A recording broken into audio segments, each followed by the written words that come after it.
আজকে আমি এমন একটি স্থানে উপস্থিত হয়েছি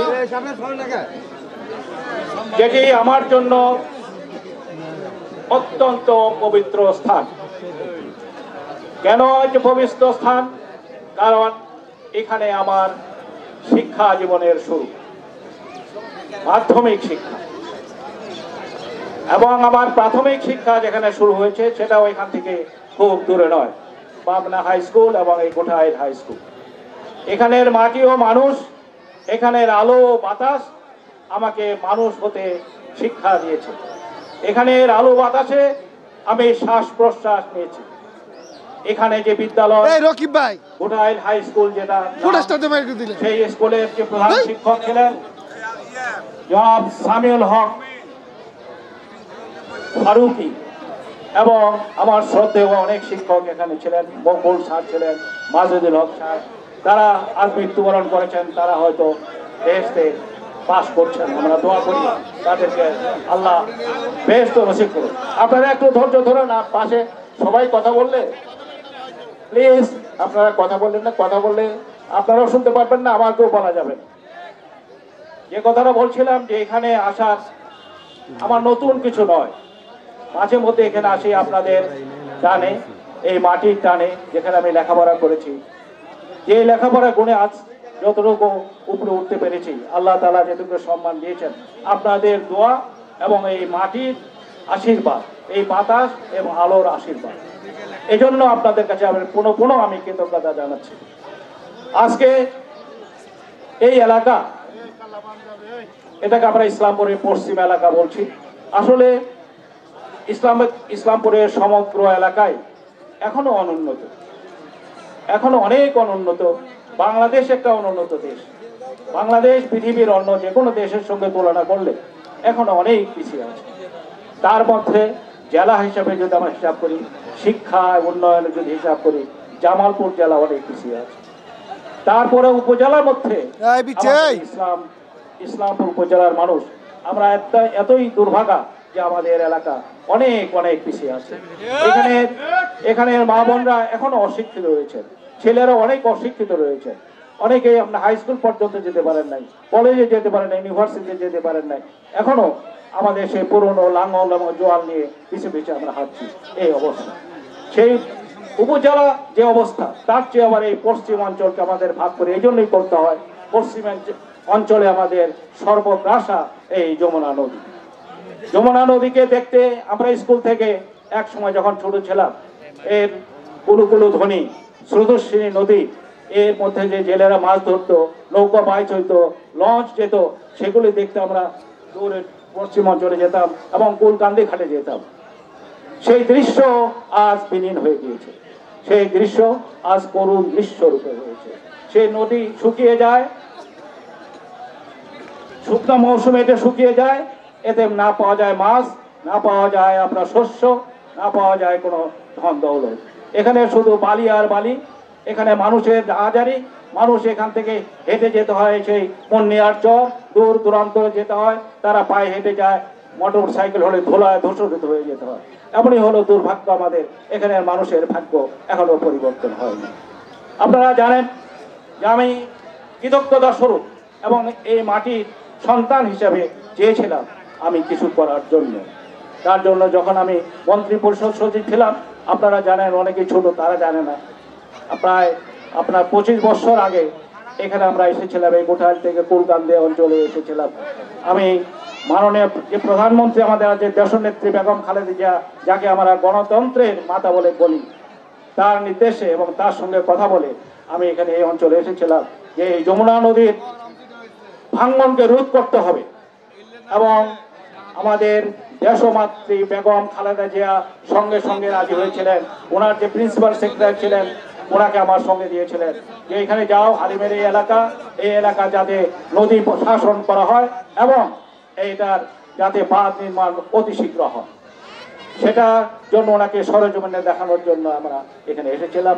ওনার সঙ্গে তদানীন্তন একজন প্রাক্তন অ্যাডভাইজার ছিলেন এবং প্রিন্সিপাল সেক্রেটারি ছিলেন এবং পাশের একজন সম্মানিত এমপি উনি ছিলেন এবং অনেকে আরও ঢাকা থেকে ঊর্ধ্বতন কর্তৃপক্ষ আমি কর্মকর্তাদের, ইঞ্জিনিয়ার এবং সবাইকে নিয়ে এসেছিলাম।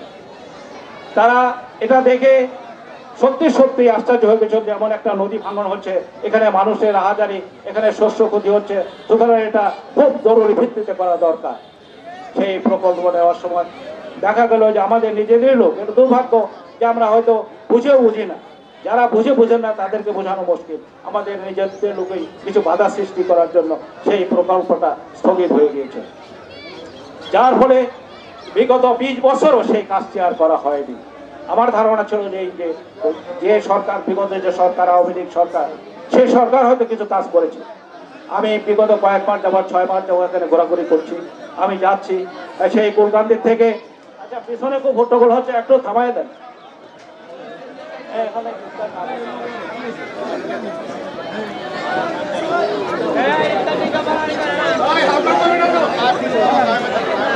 আচ্ছা, আমার কথা হচ্ছে যে সেই প্রকল্পটা আমাদের বাতিল হওয়াতে এখন আমি যে দেখছি মানুষের সেই হাজারি, তার চেয়ে তো বেশি হাজারি, বেশি ক্ষতিগ্রস্ত হয়েছে মানুষ। এখন নদী ভাঙন না, শুধু বাড়ি পরে সব জমি নষ্ট হয়ে গিয়েছে, এবং শুধু নদী তীর নয়, নদীর তীর থেকে প্রায় ইসলামপুর পর্যন্ত, আমার গ্রাম পলিয়াদোয়া, সেখান পর্যন্ত নদী শুধু শুধু করে বাড়ি আর বাড়ি। এটাকে রোধ করতে হবে, এখন এটাকে আমাদের রোধ করতে হবে। যদি আমরা এই নদী শাসন না করতে পারি, নদীর বাঁধ যদি না দিতে পারি এবং এই বালি রোধ না করতে পারি, তাহলে আমাদের এই ভাগ্য কখনো উন্নয়ন হবে না। তাহলে আমরা যে বাংলাদেশের মধ্যে যে অনুন্নত ছিলাম, আরো অনুন্নত হবে। আমাদের সন্তানরা লেখাপড়া করতে পারবে না, আমাদের ছেলেরা ভালো চাকরি করতে পারবে না, আমাদের ছেলেরা উন্নত কোনো চিন্তা করতে পারবে না। কারণ এখন যা যে পরিবেশে সে মানুষ হচ্ছে, যে বালিচর থেকে সে উঠে আসছে, যে টিনের ভাঙ্গা ঘর থেকে সে উঠে আসছে, সে তার উন্নত চিন্তা করার সুযোগ তার হবে না। সেই জন্য আপনাদের কাছে অনুরোধ, আমরা এই পশ্চিম অঞ্চলে, বিশেষ করে পশ্চিম অঞ্চলের উন্নয়নের জন্য এখনই আপনারা সচেতন হন। এখনই আমাদেরকে এই শুধু নদী ভাঙন নয়, এখানে রাস্তাঘাট আমাদের নেই। নদীর সঙ্গে আমি দেখেছি হারগিলা থেকে আর ওই কটা বিভিন্ন জায়গায় গিয়েছি, সেখানে নদীর তীরে এবং নদীর ভিতরে এবং বাইরে কোথাও রাস্তাঘাট নেই, সেখানে গাড়ি এখনো যায় না। এই পৃথিবীর এই সভ্যতার যুগে যেখানে উড়োজাহাজে চড়ে, যেখানে আপনার মানুষ চাঁদে যাচ্ছে, মঙ্গল গ্রহ যাচ্ছে, সেখানে শুধু আমাদের বাড়ি থেকে এক বাড়ি থেকে আরেক বাড়ি যাচ্ছে না। পচাবালা গিয়েছিলাম এই কয়েক মাস আগে, পচাবালা একটা গ্রামের ভিতর দিয়ে যে মানুষ থাকেন, অবিশ্বাস্য, যারা পচাবালা লোক তারাই শুধু জানেন, আর হয়তো আপনারা জানেন না, সেখানে হেঁটে হেঁটে বাড়িতে যাওয়া যায় না। এটা তো কোনো সভ্য মানুষের কথা হলো না, সভ্য জগতের কোনো কাজ হলো না। অথচ বিগত সরকার আমাদেরকে দেখিয়েছেন উন্নয়ন, বড় বড় উন্নয়নের কথা বলেছে। কসমেটিক উন্নয়ন যেটাকে বলে, যে আমরা মহিলারা যেমন পাউডার লাগান মুখে, একটু করে ধুয়ে দিলে আসল চেহারা বেরিয়ে যায়। বাংলাদেশে ঢাকা রাজধানীতে এবং রাজধানীর আশেপাশে কিছু রাস্তাঘাট, কিছু ফ্লাইওভার করা হয়েছে। গ্রামগঞ্জে যারা মানুষ, যারা আমরা ট্যাক্স পেয়ার, যারা ট্যাক্স দেন, খাজনা দেন, সেই দেশের মালিক যারা, আপনি হচ্ছেন দেশের মালিক। আপনি দেশের মালিক, সেই মালিক হয়ে আপনি দেশের শাসন কে করছেন, কিভাবে করছেন, মানুষের মঙ্গল হচ্ছে কিনা, এই বিষয়ে কেউ চিন্তা করার সুযোগ আমাদের নেই। এবং বিশেষ করে বিগত সরকার সেই সুযোগ আমাদের দেয়নি, আমাদেরকে বঞ্চিত করেছে। এবং হাজার হাজার কোটি টাকা, আপনার প্রদেয় টাকা, আপনার দেওয়া টাকা, যে টাকা আপনার খাজনা দিয়েছেন, বিভিন্নভাবে আপনি প্রদান করেছেন সরকারি খাজানচিখানায়, বাংলাদেশ ব্যাংকে যেটা জমা হয়েছে, ডলার রূপে বিদেশ থেকে এসেছে। আপনার সন্তান যেখানে মরুভূমিতে কাজ করে, আপনার চামড়া পুরে মানে এত কষ্ট করে যারা ডলার আর্ন করে এই দেশে পাঠিয়েছে, সেই ডলারগুলি আবার হাজার হাজার ডলার টাকা বিদেশে পাচার হয়ে গেছে। আপনি জানতেও পারলেন যে আপনার টাকা কোথায় গেল। সুতরাং আপনাদের এখন সচেতন হতে হবে, আপনাদেরকে নিজেদের সচেতন হতে হবে, আপনাদের সন্তানদের আপনাদেরকে সচেতন হতে হবে। সেই জন্য আল্লাহ তাআলার যে বাণী ইকরা, আল্লাহ বলেছেন কোরআনের প্রথম শব্দ কি? ইকরা, মানে তুমি পড়ো। তুমি পড়ো, কার নামে পড়বে? আল্লাহ তাআলা, যে প্রভু তোমাকে সৃষ্টি করেছে, তার নামে তুমি পড়ো। এই পড়াটা আমরা বিরত রয়েছি। আমার সন্তানকে আমরা স্কুল থেকে বিরত করেছি, আমরা লেখাপড়া করছে না।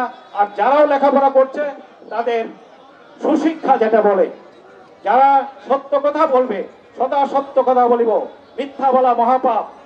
সকালে উঠে আমি মনে মনে বলি সারাদিন আমি যেন ভালো হয়ে চলি। এই কথা, এই আদর্শ থেকে আমরা বিচ্যুত হয়েছি। সেই জন্য আল্লাহ তাআলা আমাদের উপর বিরূপ হয়েছেন। আমাদের উন্নয়ন হয় না, আমাদের ভাগ্যের উন্নয়ন কেন হয় না? আমরা আল্লাহকে ভুলে গেছি, সত্য কথা বলতে ভুলে গেছি। আমার সন্তান স্কুলে পড়ছে, লেখাপড়াটা সত্যিকারের লেখাপড়া করছে কিনা, তার আত্মা পরিশুদ্ধ হচ্ছে কিনা, সেই সঙ্গে আমাদের যে আত্মা, আমরা যে আল্লাহ তাআলাকে ডাকছি, আমরা সেই আত্মা পরিশুদ্ধ হচ্ছে কিনা। আমাদের নবী, আমাদের বিশ্ব নেতা হযরত মুহাম্মদ সাল্লাল্লাহু আলাইহি সাল্লাম, তার মতো পবিত্র আত্মা তো কারো নয়। তারপরেও যখন কোরআন নাজিল হয়েছে, তাকে তার সিনা সাফ করা হয়েছে। এখন যেটাকে বলে ওপেন হার্ট সার্জারি, সেরকম ওপেন হার্ট সার্জারি করে তার আত্মাকে, তার আত্মার মধ্যে যদি বিন্দু মাত্র কণা মাত্র যদি কোনো পুরুষতা থাকে, সেই জন্য সেটাকে জমজমের পানি দিয়ে সেটাকে পরিষ্কার করা হয়েছে। আর আমাদের আত্মা, সারাদিন আমরা মিথ্যা কথা বলছি, সারাদিন অন্যের অমঙ্গলের কথা চিন্তা করছি, হিংসা বিদ্বেষ আমাদের মনে রয়েছে। সেই হিংসা বিদ্বেষ, আমাদের মনের কালিমা সব ভাই আমাদের দূর করতে হবে। আমরা ভালো মানুষ হয়ে যেতে হবে। আমাদের স্ত্রী, আমাদের বোন, আজকে মা বোন যারা এসেছে, এই স্ত্রী এবং মা বোনদের সঙ্গে আমাদের সৎ ব্যবহার করতে হবে। স্ত্রী এবং পুরুষ এবং এই দুটি অঙ্গ এবং মানুষ আজকে বাংলাদেশে 50-50 বলে, যেটা অর্ধেক নারী এবং অর্ধেক পুরুষ। অর্ধেককে নির্যাতিত করে, অর্ধেককে শুধু ঘরের মধ্যে বন্দী করে রেখে আপনার উন্নয়ন সম্ভব নয়। সুতরাং আপনার নারীদেরকেও যেমন মর্যাদা দিবেন, নারীদের শিক্ষার জন্য তেমনিভাবে আপনাদের এগিয়ে আসতে হবে। নিজেদের তো শিক্ষা করতেই হবে, নিজেদের আত্মা পরিশুদ্ধ করতে হবে। নিজেরা আমরা যারা আমরা আমাদের আত্মা পরিশুদ্ধ করে যে আমরা সত্য কথা বলি, তাহলে আর আমাদের সন্তানরা যারা লেখাপড়া করবে, আজ high school, college, university pass করে কেউ ডাক্তার হবে, কেউ ইঞ্জিনিয়ার হবে, কেউ এই দেশের মন্ত্রী হবে, পলিটিশিয়ান হবে। সুতরাং এই পলিটিশিয়ান যদি মিথ্যা কথা বলে, আপনার সন্তান যদি মিথ্যা কথা বলে, তাহলে আপনার রাষ্ট্রের ভালো করবে কি করে? সেই জন্যই আমাদের সবাইকে সুশিক্ষা, শিক্ষিত হওয়ার জন্য আপনার সন্তানদেরকে আপনাদের বিদ্যালয়ে যেতে হবে, বিদ্যালয়ে যাওয়া এবং তাদের যাতে কোয়ালিটি এডুকেশন যেতে বলে সেটা যাতে হয়, সেদিকে আমাদের লক্ষ্য রাখতে হবে। আমাদের ইফতারের সময় হয়ে গেছে। আমি শেষ কথা যেটা বলছি, আপনাদের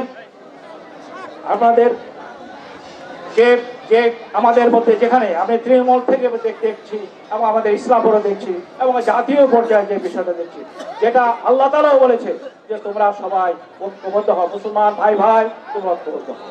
এবং অন্য জাতির সঙ্গে, শুধু মুসলমান নয়, এখন আমাদের সময় এসে ধর্ম যার যার, আমাদের কর্ম, আমাদের এই জাতি সভা, এই সবাই জাতিকে জাতীয় ঐক্য করে তুলতে হবে। সেই লক্ষ্যে আমাদেরকে এই এলাকায় বিএনপি করে আমরা আমাদের আদর্শ কি? জাতীয়বাদের আদর্শ। এই জাতীয়বাদের আদর্শে আমাদের হচ্ছে ঐক্যের ডাক দিয়েছেন আমাদের নেতা জনাব তারেক রহমান, এবং তিনি সেই লক্ষ্যে এদেশের উন্নয়নের লক্ষ্যে একটি মুক্তি সনদ পাঠিয়েছেন।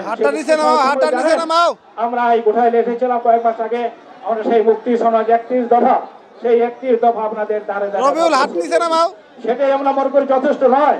আমি ভবিষ্যতে এখানে আসবো, আপনাদের নিয়ে বলবো 31 দফা কি।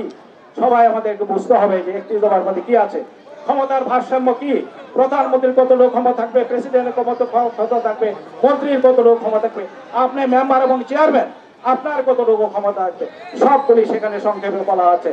সেখানে দুর্নীতি দমন করার জন্য কি কি পন্থা অবলম্বন করতে হবে সেগুলি সেখানে বলা আছে। সেগুলি আমরা বিস্তারিত আলোচনা করব ভবিষ্যতে। আমরা সেই জন্য তো আপনার আর এখন যে আমরা আছি একটা ফ্লুইড, যেটাকে বলে মনে হয় আমরা বাতাসে ভাসছি।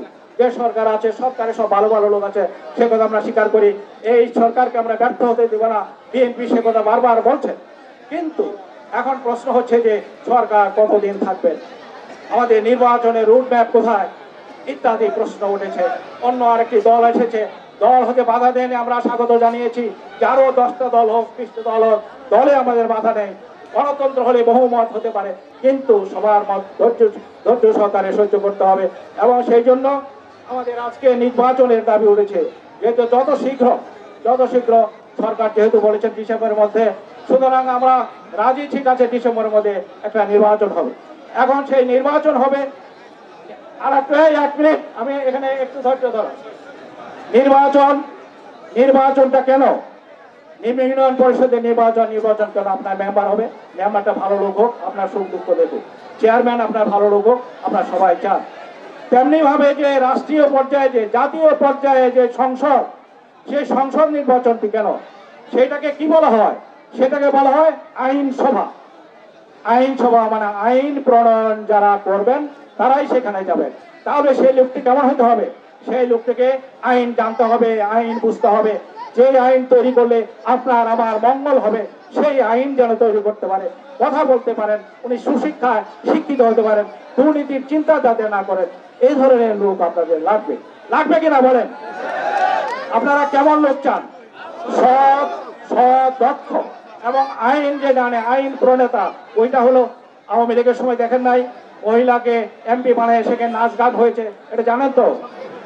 সেই সংসদ ভবনে, সংসদের ভিতরে নাচ গান হয়েছে। সুতরাং এই থাপ্পাবাজি, জনগণকে আর থাপ্পাবাজি দেওয়া যাবে না। আপনার সুশিক্ষিত ভালো ভালো লোক সেখানে আপনাদেরকে পাঠাতে হবে। সেই দায়িত্ব কার? আপনার। আপনার ভোট আপনি দিবেন, যাকে খুশি তাকে দিবেন, কিন্তু সেই যাকে খুশি কাকে? যে লোকটি ভালো, যে লোকটি সৎ, যে লোকটি শিক্ষিত, যে লোকটি আইন বোঝে, এমন আইন তৈরি করবে না যে আইন আপনার বিরুদ্ধে এই দুদিন পরে যাবে, যে আইন আপনাকে গুলি করে মারার হুকুম দেবে। এই আইন যেন না হয়। সাবধান হয়ে যান, আপনার সাবধান হয়ে যায়। আমার এই পবিত্র ভূমি, আজকে চিনাডৌলি আমি এখানে এসেছি, সবাই আমার ভাই আমার বোন এখানে আছেন, আমার মা বোন এখানে আমরা আছেন, সবাই মিলে আপনারা চিন্তা করে দেখুন যে আমাদের এই পশ্চিম অঞ্চলের জন্য কেমন লোক দরকার। এবং সবচেয়ে শুধু পশ্চিম অঞ্চল না, পূর্ব অঞ্চলে যে মহা উন্নতি হয়েছে তা নয়, সেখানেও আমি চিন্তা করেছি রোজার পরে পশ্চিম অঞ্চল এবং পূর্ব অঞ্চলে আমরা দুইটা উন্নয়ন কমিটি করব, যাতে আমরা সরকারের সঙ্গে যোগাযোগ রাখতে পারি, যাতে উন্নয়ন আমরা ত্বরান্বিত করতে পারি। আমাদের অনেক হয়েছে বাচ্চা ইফতারের জন্য অস্থির হয়ে গেছে। সুতরাং আমি বক্তব্য দীর্ঘায়িত করবো না, আবার আসবো, হয়তো ঘন ঘন আসবো যদি আল্লাহ তৌফিক দেয়। সুতরাং এবং আমি সেই দোয়া শুধু চাইতে এসেছি আপনার আজকে এই মাহে পবিত্র রমজানের দিনে আমাদের ধৈর্য ধরতে হবে, আমাদের ত্যাগ তিতিক্ষা শিখতে হবে, সবচেয়ে আমাদের ঐক্যবদ্ধ হবে। United we stand, divided we fall. আমরা যদি ঐক্যবদ্ধ থাকি কেউ আমাদের বিচার ঘটাতে পারবে না। যদি আমরা অনৈক্য হয়, আমাদের মধ্যে যদি ভাঙন সৃষ্টি হয়ে যায়, তাহলে অন্যরা এখানে প্রবেশ করে আমাদের ধ্বংস করে দেবে। সুতরাং এই কথা বলে আপনাদের আবার দোয়া চেয়ে, এবং আমিও আপনাদের দোয়া করি আপনারা আপনাদের সন্তানাদের নিয়ে এই এলাকার মানুষ সুন্দরভাবে চলুন, আমরা আরো লাইফ করতে পারি। আমার অনেক স্বপ্ন আছে এই এলাকায়, আমি বড় স্কুল করবো, ইউনিভার্সিটি পর্যন্ত আমি অলরেডি চিন্তা ভাবনা করেছি। আমার এলাকার লোকজনকে বলেছি কিছু জমি করো, আমরা এখানে একটা বড় ইনস্টিটিউট করা শুরু করি। স্বপ্ন না দেখলে আপনি করবেন কি করে? এই এলাকা কেন অভিযোগ থাকবে? এই এলাকায় একদিন ইনশাল্লাহ ইউনিভার্সিটি হবে, বিশ্ববিদ্যালয় হবে, এই এলাকায় বিশ্ববিদ্যালয় হবে। সেই বিশ্ববিদ্যালয়ে আপনার ছেলে আপনার মেয়ে লেখাপড়া করবে, পৃথিবীর বিভিন্ন দেশে বিচরণ করবে।